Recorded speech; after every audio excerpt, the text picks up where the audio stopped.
فصل في الوعظ وفي العقل والجهل. أيها الناس، انتبهوا عن سنة الغفلة واغتنموا أيام المهلة، فإن الموت غاية كل حي، وإن الفوت غاية كل شيء، وأنتم في سوق بضاعتها الخير والشر، ورأس مال تجارتها العقل والجهل. قال الله عز وجل في من دخل هذه السوق ممن رأس ماله الجهل: أولئك الذين اشتروا الضلالة بالهدى فما ربحت تجارتهم وما كانوا مهتدين. وقال عز وجل في من دخل هذه السوق ممن رأس ماله العقل: ومن الناس من يشري نفسه ابتغاء مرضات الله والله رؤوف بالعباد. وكلكم الآن في عمارة هذه السوق، فليتفكر كل منكم ما رأس ماله فيها وما بضاعته التي يشتريها، فإنما هو إلى الله يمضيها ويقدمها ويهديها.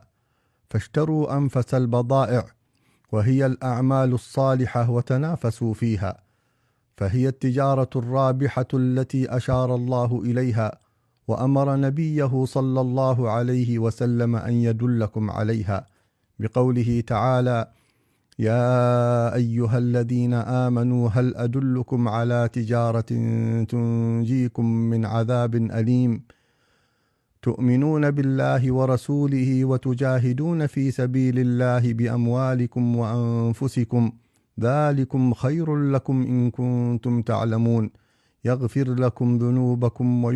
ويدخلكم جنات تجري من تحتها الأنهار ومساكن طيبة في جنات عدن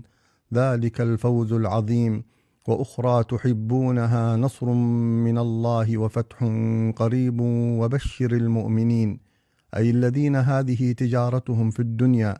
أن هذا ربحهم في الآخرة والدنيا، فكونوا لأنفسكم ملازمين وبحقوق ربكم قائمين ولفقرائكم مكارمين ولجهلائكم مصارمين ولعلمائكم ملاثمين ولجيرانكم مسالمين تدخلوا الجنة